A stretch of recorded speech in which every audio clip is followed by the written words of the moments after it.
Well, the Eagles have requested an interview for another OC that's pretty familiar to the Eagles, and a lot of stuff on Vic Fangio. Good, bad. There's a lot of juicy leaks that are coming out on Vic Fangio, how he is towards his players, and how the Miami players really felt about him going forward. So let's get into it. Because I've seen enough horror movies to know any weirdo wearing a mask is never friendly.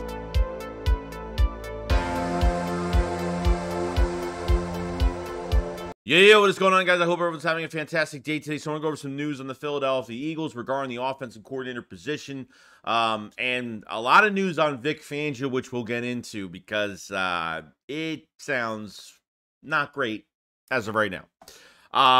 Now, want to go over offensive coordinator. The Eagles have been taking, at least with offensive coordinator, they've been taking their sweet-ass time. You know, defensive coordinator feels like it's already a done deal at this point, which I'll tell you in a little bit. But when it comes to offensive coordinator, yeah, I mean, the Eagles are doing their due diligence, most likely. Kell Moore, another opportunity for him to be an offensive coordinator for another franchise. And, you know, we remember Kell Moore from the Dallas Cowboys, and the Eagles almost had him as, you know, he was a hot commodity for a head coaching job back in 21 when the Eagles were looking for a head coach, and he was interviewed for the head coaching job as well, I think.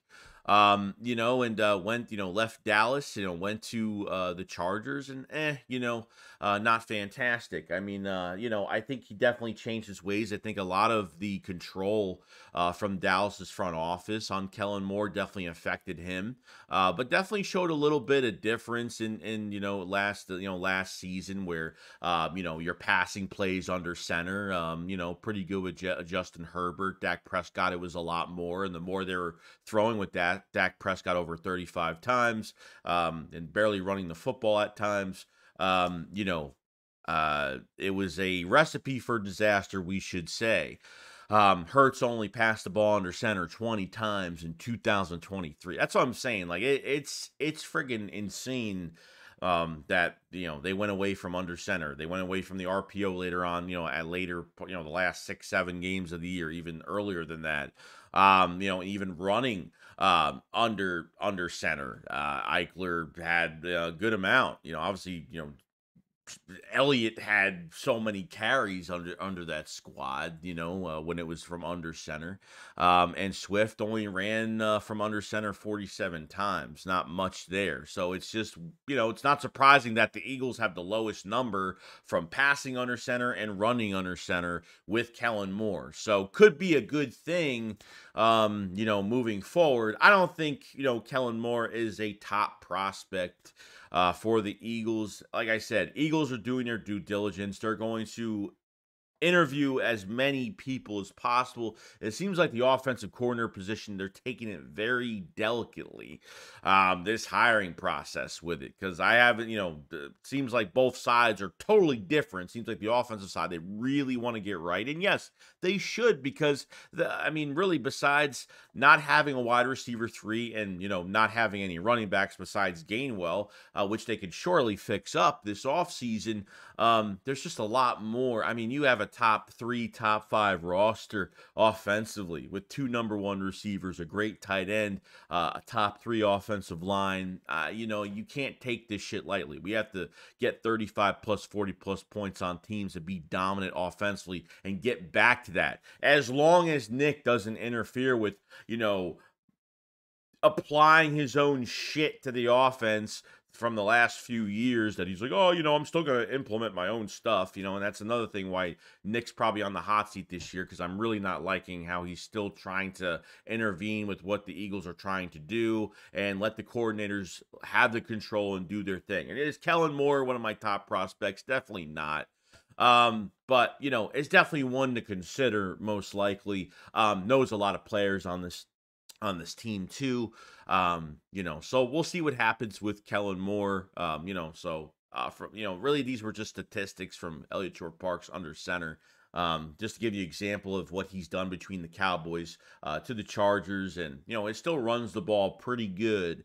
But this is, like I said, just under center. And I think Herbert was a little off last year, and they had some good throws, but the team was a kind of a disaster as well. So you know what I mean. So Kellen Moore's looking for a better opportunity somewhere else. The Chargers are letting him stake out another job.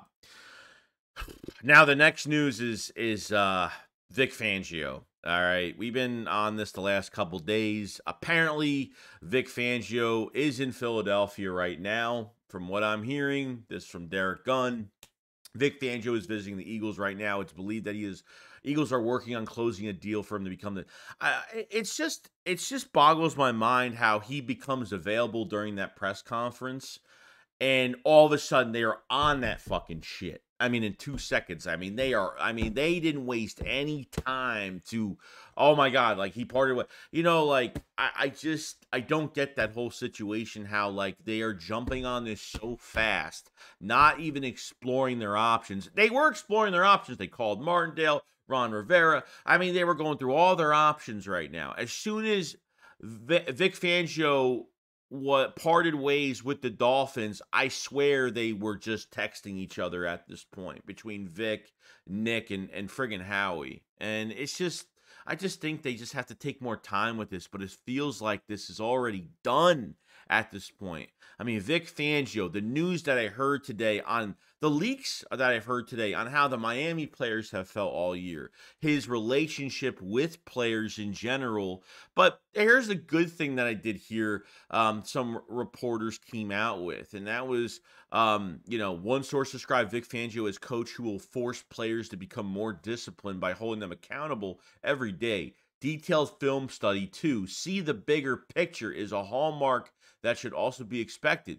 He was also described as a strict coach and disciplinarian. The Eagles would be blessed to have him. Okay, that's one side of everything. There's always a good and a bad side. I don't think Vic Fangio is I think he's a well-respected coach. From a player standpoint in Miami, okay, the Dolphins and Vic Fangio wanted to part ways. Like, they figured, I think the front office said, you know what, this defense is not really fitting what our players want.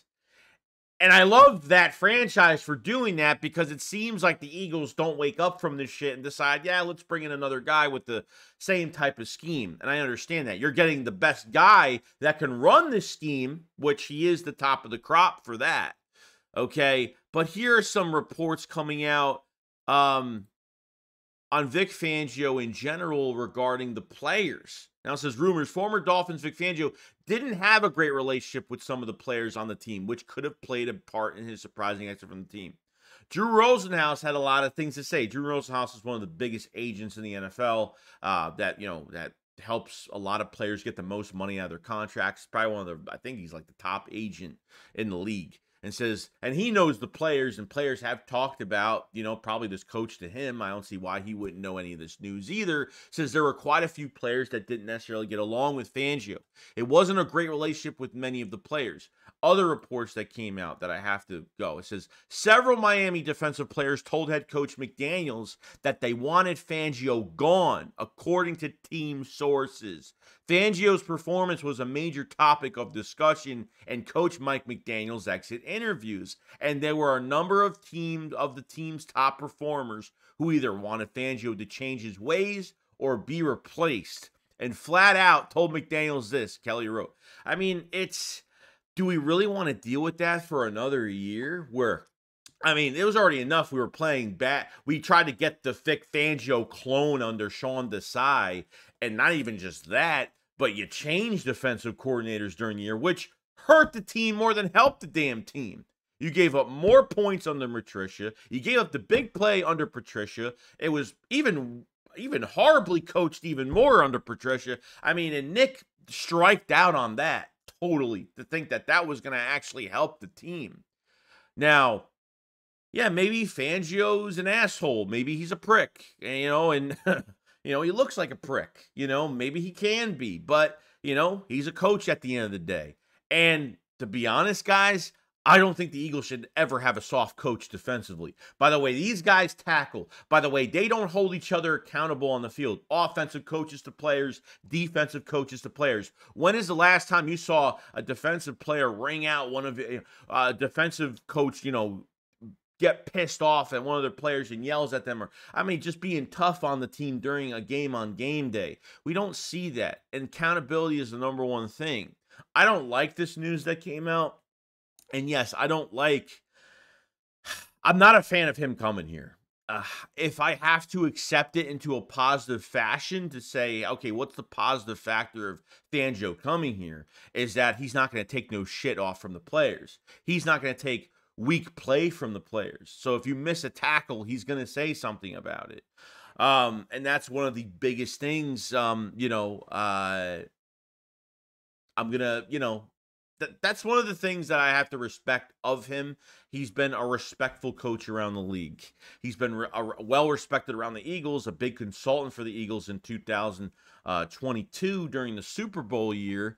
But, I'm not a big fan of, coaches that players don't like. But, maybe you hate to love a coach, but coaches aren't there to be liked.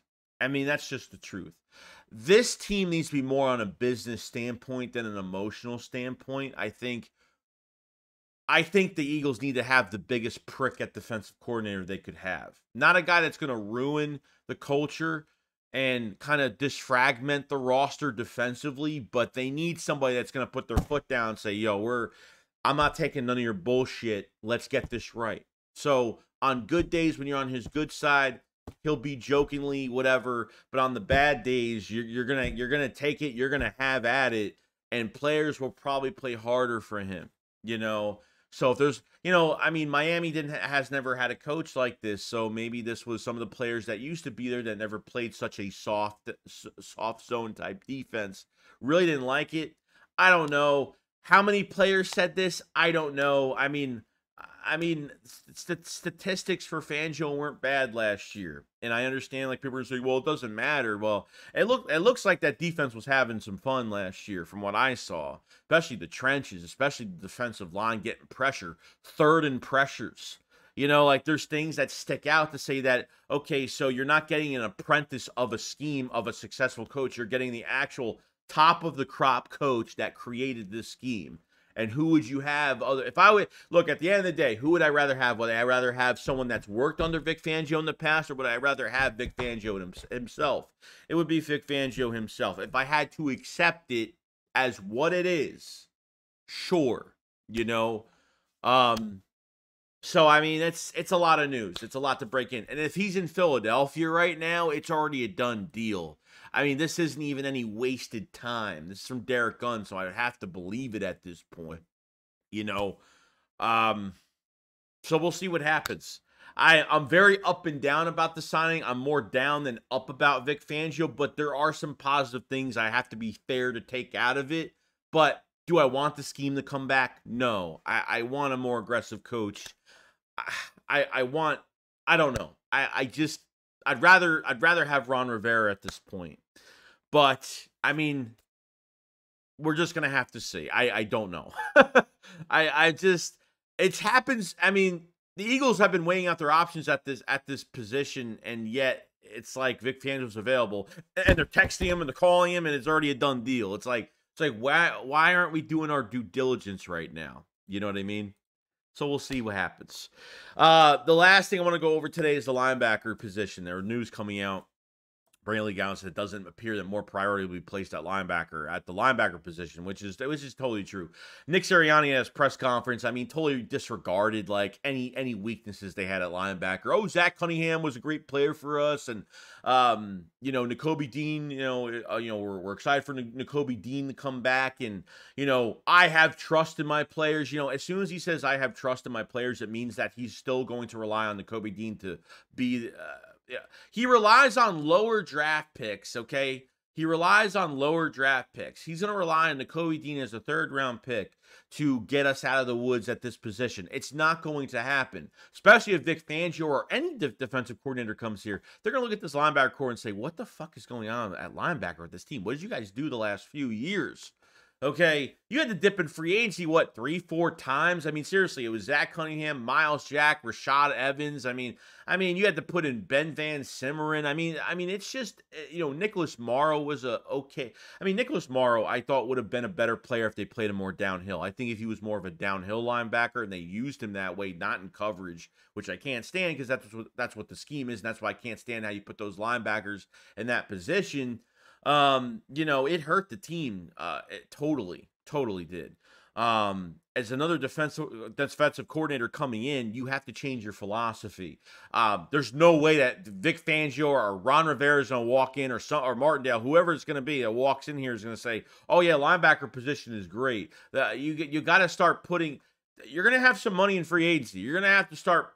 You're going to have to start doing some things. I don't even care if they pay a linebacker mid-tier money, a guy that, could play outside or something, and then go get your leader in the draft. I mean, I don't even care. You have a first, 2 seconds, you have a third, a fourth, you have like 4 fifth-rounders. You got a lot of, you have a lot of draft compensation to move up in the draft if you feel like you have to. The Eagles will have a first-round pick, and what they're going to spend it on, I don't know.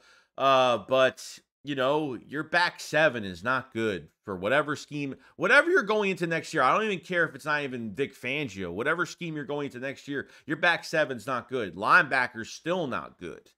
Okay, it's empty. There's nobody there. And it seems like they're just like releasing players too and having interest on other teams.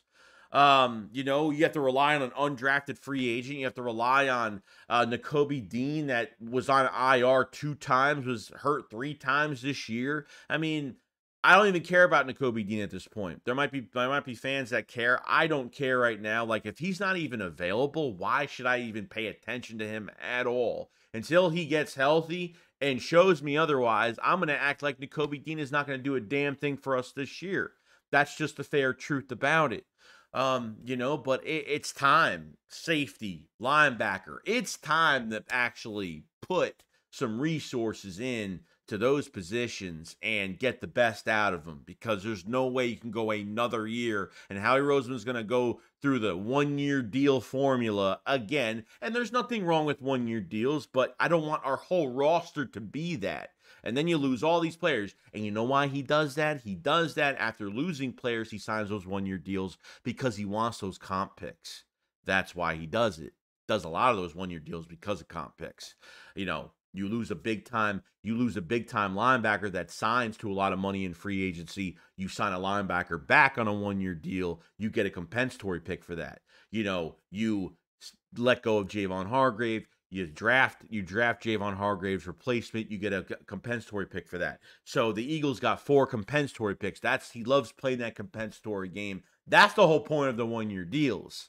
But you still got to get you still have to have a long-term answer with a high-ranked player, high tier. So that's like I said, I've talked about philosophy a million times as soon as the season's been done with. Okay, and it needs to change. Otherwise, it's going to be a big problem down the road. But other than that, guys, pretty much it. So it looks like Vic Fangio's in Philadelphia. Good news, a lot of bad news. But, got to look at the good things and the bad things, not just the negative things and not just the good things. Linebacker, a big problem. Kell Moore, do you like that interview? And it's a scheduled interview right now. We'll see how it goes, or a request to see if Kell Moore even wants to interview with this team. So we'll see what happens. You guys enjoy the rest of your day, and I'll see you guys on the next one. Shakes what up, follow, so peace out, guys. Peace.